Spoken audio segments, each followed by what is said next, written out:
¿Qué hacer si tu bro no para de roncar? ¿Que tu pana ruge como el Mufasa y no hay manera de sobar?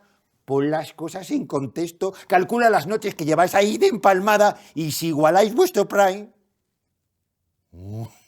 Sonríe y apechuga.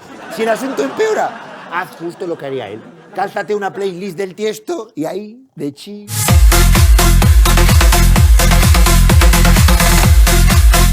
Y si ocurre lo inevitable y te vuelven las ganas de seguir partiéndola, entonces sí, despiértale. Pero en plan, el puto amo, pillando las llaves de su buga y haciendo contacto. ¡A tumbar la aguja, vamos!